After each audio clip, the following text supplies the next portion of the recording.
Well, with these two players gone, who is OpTic going to sign next? What's going on, guys? J-Hoyd back with you. Today, welcome back to Call of Duty Modern Warfare 2. We got a great gameplay for you in the background. And yes, as you see, OpTic Texas making some roster changes. And I want to talk about that here today. So obviously, OpTic behind me, over there as well. Obviously, all my other jerseys that are in my room. But OpTic, they kept Dashy, they kept Shotzzy, they keep Coach JP Krez, but they do release Hook and Ghosty. And here's the thing, is I would have loved to see that team run it back, right? They did really well since Ghosty came on and did pretty darn well, if you ask me. They had a great record as a team, just at the very end, just didn't get it done, didn't beat the teams they needed to beat. And here's the other thing too, is they didn't have a full year to play as a team. Now they had a good enough time, you know, throughout when they were together, that they kind of showed what they could do. But at the same time, like, they didn't win champs, they didn't win a tournament. And obviously, OpTic is almost like the Yankees, where they expect championships. The Green Wall expects championships. The Yankees fans expect championships. So, it's a hard decision. Now, I get it, like, depending on who you're going to get, or who you're going to sign, or trade for, or buy out, or whatever the case may be, you want to build a winning roster. Now, as of right now, I have a Microsoft Excel sheet with all of the teams on it, and I tried to get it, before this video, I tried to get it as up to date as possible. And I want to take a quick look at it. Now, like I said, I am not sure about a lot of these players or what their situation is, but as far as players that have been released, or if the organization has announced that they have been released, you know, they are in this category. So let's go take a quick look at it and go from there. So here we are, the ever so popular Excel sheet. And like I said, it might not be 100% accurate, but from what I could find, as far as players and announcements and the couple of websites I use, this is the most up-to-date as possible. So, Atlanta FaZe announced they released Slasher, but everyone else seems to still be there. Boston Breach released Awakening, but everyone else still seems to be there. For Florida, same thing. You move along the line. That's what I could find so far. So, like I said, I'm not sure if it's 100% accurate, but as far as I could find, this is what we got. So, we're taking a quick look at OpTic Texas. So, obviously, with Shotzzy and Dashy, that's one submachine gun, one AR. Now, I know some of these players on some of these teams are free agents, with the likes of even Seattle with Pred and Sib and probably even Mac and Accuracy. But I haven't seen them officially released or, you know, announced their free agent, or, you know, I haven't seen anything yet. So I want to give that a little bit of context. But as far as OpTic goes, what do they need, right? And I've said this all along, and I love Dashy, don't get me wrong, but he is really not a main AR. Like, if you ask me, I would have rather see him in like a fast AR, not necessarily a flex, but like not necessarily worrying about rotations. Like, I'd rather just like him be on the map and just slaying with an AR. Now, that's where I felt like Ghosty kind of brought it in, where he was kind of the in-game leader and kind of brought that to the team. And, you know, maybe I could be wrong with this, but like, Dashy is a great shot, but he doesn't really have the in-game leader like mentality. He's the go out, fly, get kills, you know, make plays. Same thing with Shotzzy, right? They're expected to be superstars, get kills, get, you know, the amazing plays. But on every good team, there's always going to be one player that doesn't necessarily, or they're not expected to get the kills, get the big plays, but when they do, then it's pretty impressive, right? You look at the OpTic Dynasty with Scump, Crim 6, Karma, and Formal, right? Scump was your superstar submachine gun. Crim6 had his moments. He was obviously a very solid submachine gun player. But, you know, that worked, right? You have Karma, who was a good player, a very good player, a very smart player. Didn't necessarily go off and get the most amount of kills. But at the same time, when you have Scump, Crim6, and Formal around you, it's like, alright, you don't really need those kills. You need that dirty work guy that gets in the hard point, that rotates, that can lead the map, and there you have it. Like, you have your 3 Slayers that can also rotate, that, you know, can help, but you always need that one guy that does the dirty work. And for OpTic, almost Ghosty was that guy, where he wasn't really expected to be the main Slayer of the team, especially given shotzzy, hook, and dashy. But then, like, what do we do this offseason, right? So, submachine guns, I know Envoy from the Elite Thieves has been a big talking point as one of the big free agents. Now, like I said, he hasn't announced his departure or free agency that I saw. Again, I could have missed it. I do not follow every one of these guys on Twitter, so pardon me on that. But he has been a big talking point this offseason. Octane retired, I should mention that. But for OpTic, right, I know the big one recently has been Pred.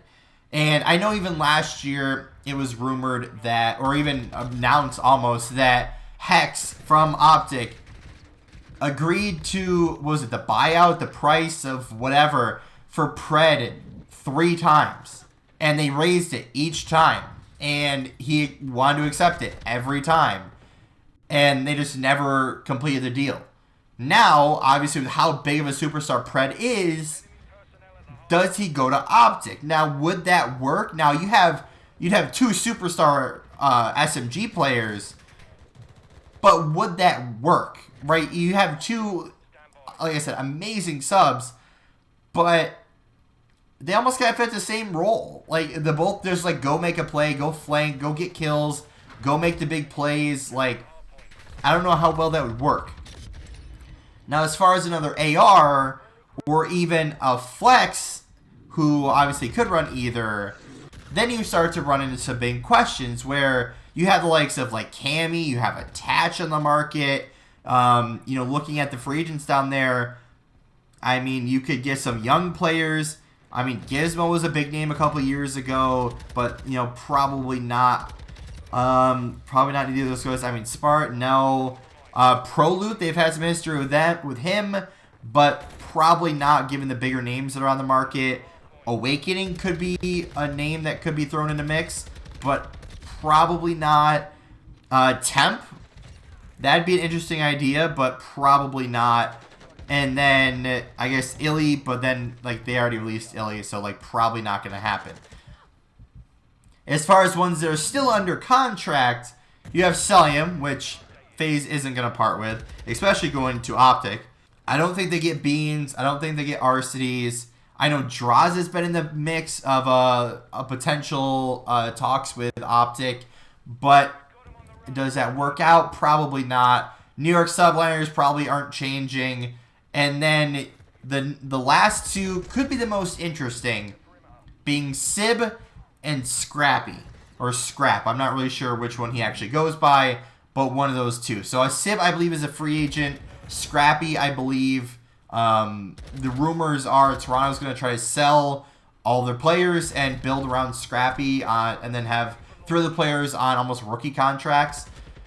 So I don't know how true that is, but at the same time, if OpTic get Pred and Sib, that'd be a really solid, individually talented team.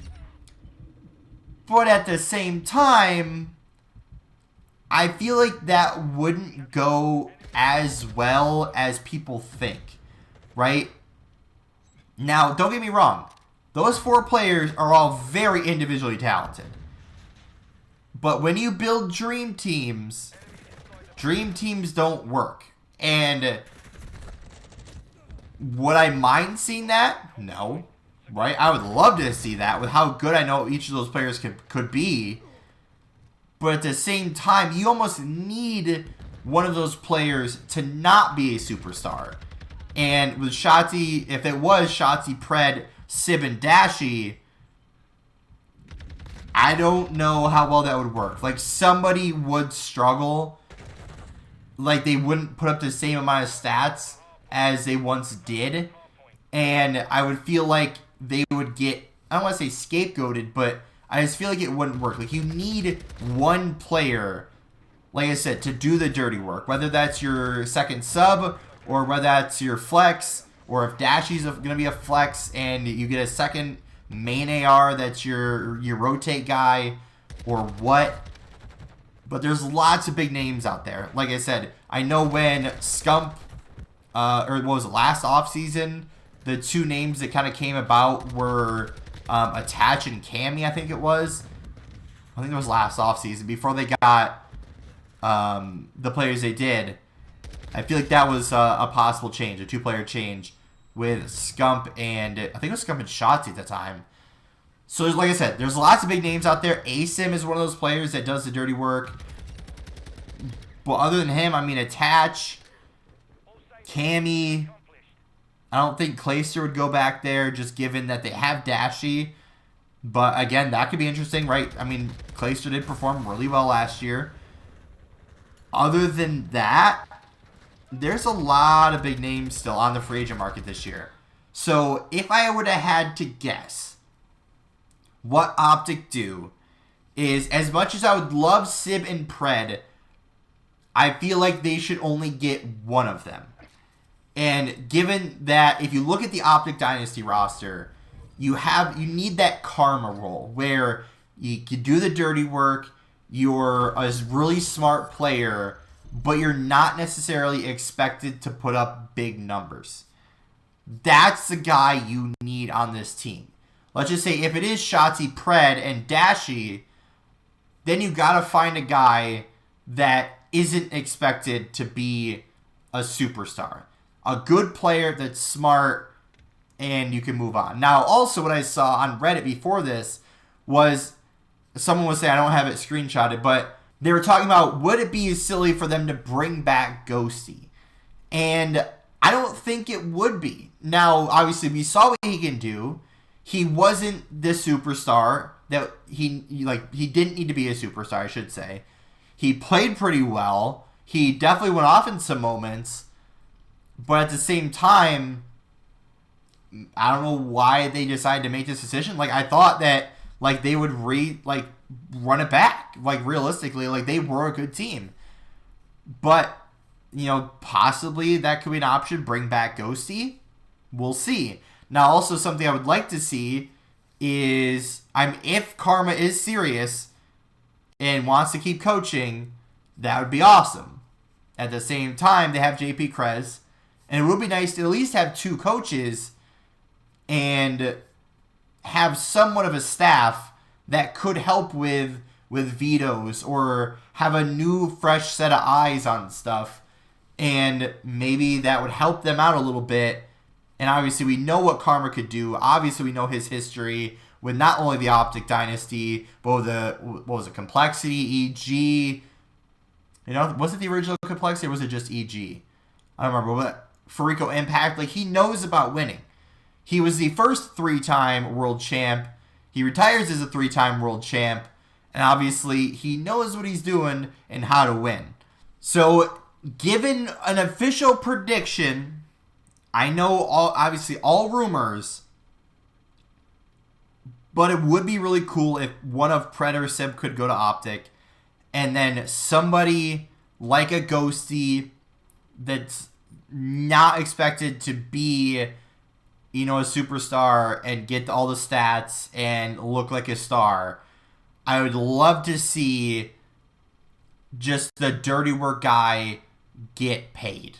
I guess that makes sense. But they need a guy that's not expected to be a superstar. That's what I think they need. So get us another superstar player, whether it's like Pred, Sib, Cammy, you know, somebody to that nature, and then go from there. Get a dirty work guy that can do what he needs to do to win, that isn't necessarily focused on being a top slayer. But with all that being said, guys, that's going to do it for today's video. I would love to hear all of your guys' predictions, not necessarily on just the OpTic Texas roster, but the rest of the rosters, right? Who fills it on faze with that team of 3? What does LA Thieves do? Now the Octane's gone. Envoys talks about moving somewhere else. Draws is talking about moving somewhere else. Obviously, New York Subliners, do they run it back? Who else? The Toronto Ultra, what do they do after they release Hixie? You know, let me know. Let me know if your thoughts, comments, you know, predictions, whatever it may be. Leave those down in the comments section below. But with all that being said, guys, make sure to hit that subscribe button if you haven't, or if you're brand new here. And as always, guys, we'll see you in the next one.